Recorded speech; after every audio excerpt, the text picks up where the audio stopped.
Hello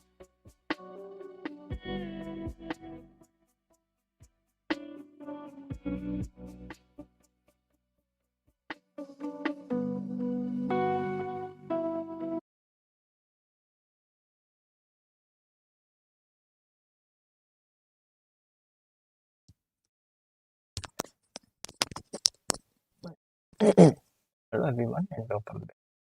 In one of my previous live streams where I was talking about the isolated pawn, I did mention that this like playing with the isolated d5 pawn would try to advance this pawn to d5.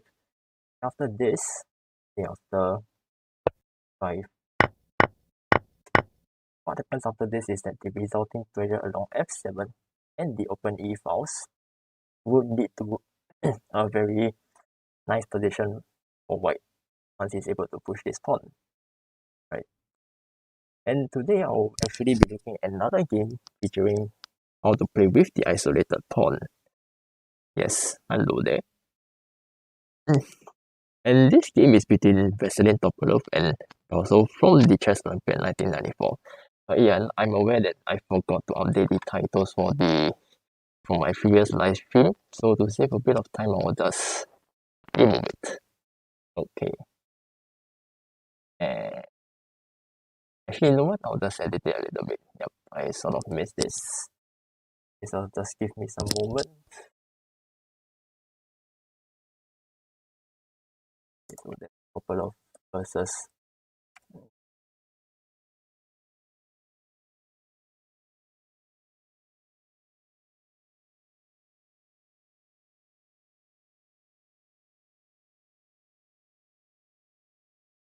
right, fantastic. There we go. Sorry for this small delay. And over here, Topalov is taking the white pieces, and the game opens with a very typical pawn pawn winning attack in the Caro-Kann variation. Now, both sides are just playing as very normal with their simple developing moves. And here we have a very interesting position where white goes very easily for the isolated pawn position, and black very readily gives him that particular position. I mean, also could have been captured over here with the e-pawn and try and unlock his bishop. Right. And now we have an imbalance in the position. This isolated d4 pawn over here. And of course Topalov goes for queen to c2 because obviously the threat is to win this knight on d3 over here. Queen to b3 is playable as well. Yeah. But queen to c2 both definitely work. But of course the disadvantage for both moves is that you decrease a little bit, you loosen a little bit of protection on this isolated pawn here. Is why black does not hesitate to put a little bit more pressure on it with knight to c6. And now naturally for both of us, for a lot of us, we will want to continue with very normal developing moves. Moves like bishop to c4, bishop to b4, and bishop to d3. Let's say for example bishop to c4, which would be the first instinct for most of us. Black could respond with something like knight to a4 over here. And it's a little bit annoying because you're going to be losing your bishop there, or you have to retreat it along this diagonal. Bishop to b4 is playable as well. But I think over here, if I'm taking black, I will go for queen to b6. I'm putting some pressure here because the knight really isn't protecting it, and also putting a little bit more pressure on this isolated pawn over here. Of course, a third variation that might could consider is bishop to d3, and the engine actually gives this very crazy variation. Knight takes c3, bishop pawn takes c3, knight takes d4, knight takes d4, and queen takes d4. And you notice that over here, the pawn can actually capture neither of these pieces because they are under cross pins, simply put. But no, Topalov didn't go for that crazy variation. He also didn't really seem to like developing his bishop either way. He chose to play a much safer line by going for a3. Simply kicking the bishop and putting the question to black. Okay, what do? Do you take? Or do you retreat? And if you retreat, where do you retreat? Hello, Sebastian? good to see you here. Yeah, so as black, obviously taking the knight is a really bad move because first of all, you isolate this pawn.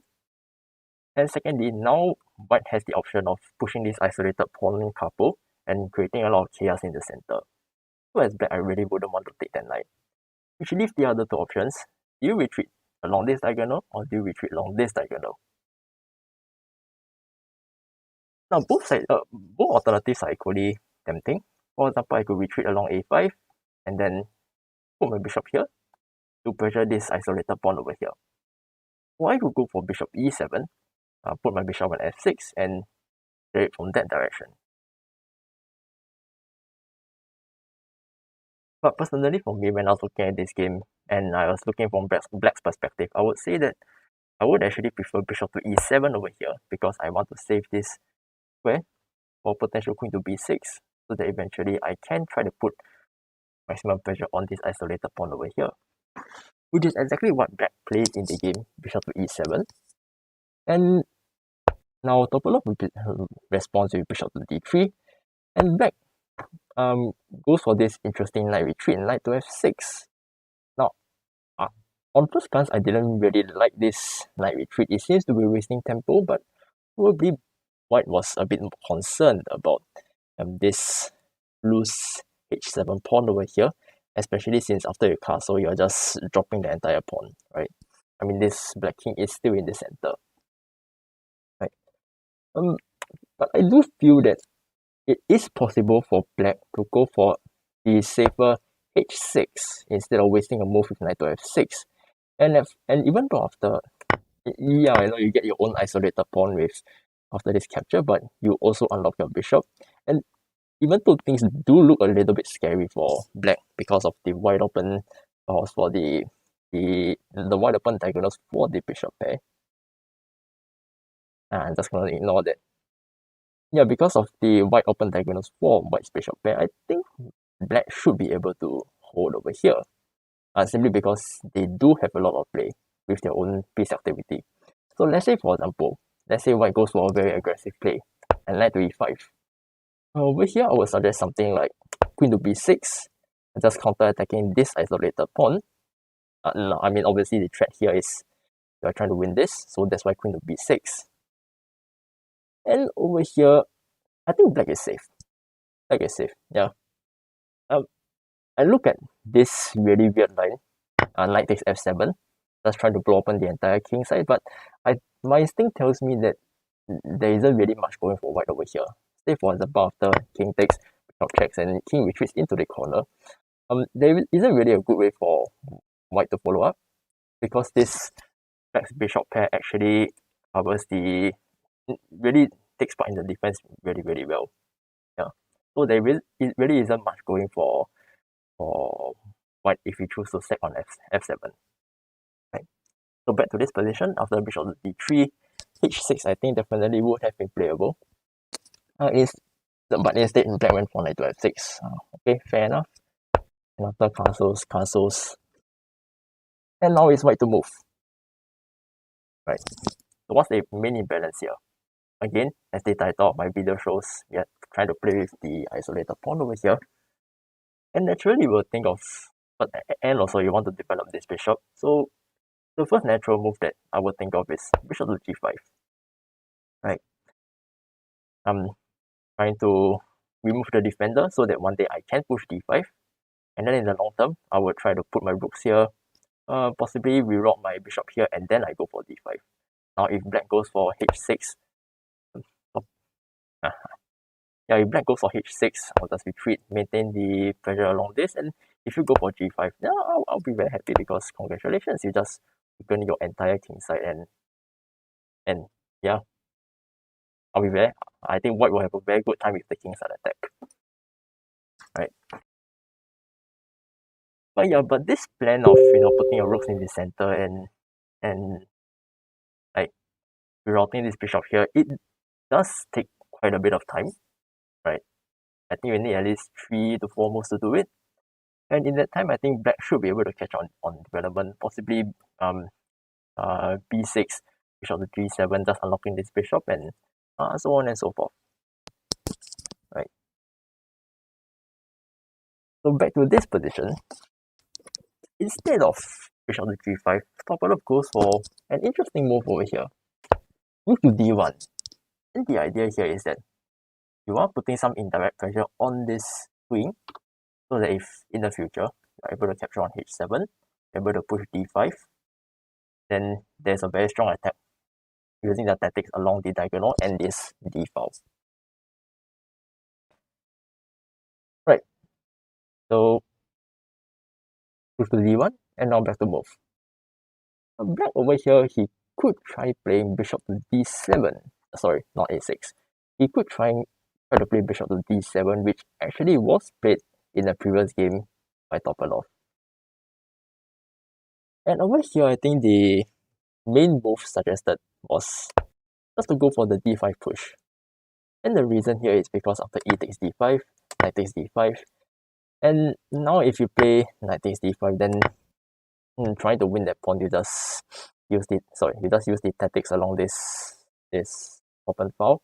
Especially after bishop to d7, the queen is basically cut off from any support along this rank.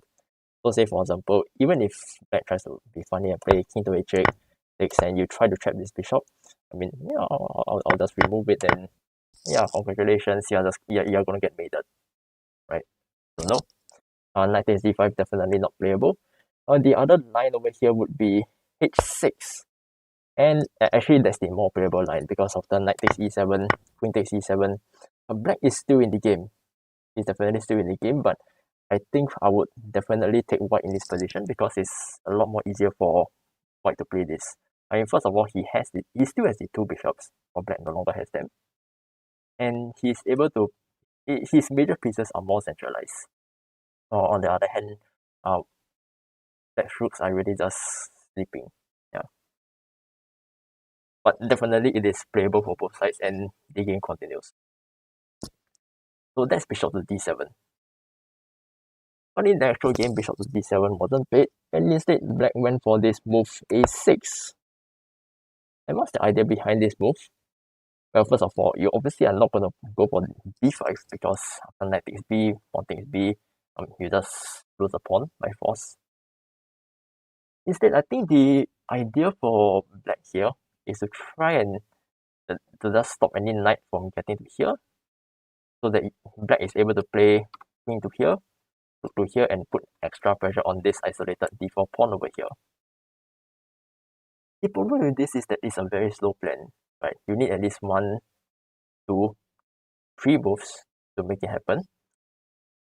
While on the other hand, white already has a lot of tactics up his sleeve, and actually Topalov realizes that the position is right because of this pressure along the diagonal and the open file, and therefore he doesn't waste any time, he goes straight for the kill with pawn to d5, advancing the pawn, exactly like what we have been seeing in the previous game. Except that over here, instead of the rooks over here and the bishop over here, you see another diagonal and another file in action. Right? And the tactics here are a lot similar to what we examined in the bishop to d7 variation, except that this is actually more winning, and the reason for this is, well, let's take a look. E takes d5, knight takes d5, and now if you try to go for h6, black just dies because knight takes, bishop takes, and there's a discovered attack on this queen. So h6 is not possible. You have to take with the knight actually. And even after this, again, you see that there are tactics here along the e4. And the critical difference between this and the line that I talked about just now is that there is no more bishop to d7, so there's a direct pin of this knight to the queen, right? And after bishop to e4, even though black is technically like a full piece up at this moment, this pin really does ensure that the extra material will be won back. So let's just go through this and see how Topalov does win the piece back. Bishop to e6, b takes d5, b takes d5, queen to f5, still maintaining this pin along the e file. And actually, there's really no good way for black to try and continue holding on to this. That's why they play g6, queen takes f, queen takes d5, queen takes d5, rook takes d5, and when all the dust settles, actually, white is the simply upper pawn in this endgame. Now, the game didn't end here. In fact, this is only like move 20, and the game actually continued on for all the way until like move 67 or something. But it was basically it's a very long game struggle, but it was basically Topalov trying to convert his one pawn advantage. But I think you can see over here already that white definitely is in a much better position. I mean, it's the end game. He's already a pawn up. His pieces are going to get centralized very quickly. And that's why I think I will stop the analysis here. I think we have seen enough of how white is able to convert this advantage using that d5 push. Let me just go back to this position. Using this isolated pawn, pushing it to d5, and using this pressure along the diagonal and the e file to ensure that the d5 push is able to win the pawn by force. Yep, so yeah, actually that's it. And thank you very much for watching this game today. Hopefully I'll be able to go through more of this pawn structure based game analysis in the future. Right. And of course, if you have been liking my trashy commentary and live stream, yeah, feel free to like, comment, and subscribe to my channels as you can see above. Right, so thank you very much for watching. Bye Sebastian, goodbye Kira, and see you another day.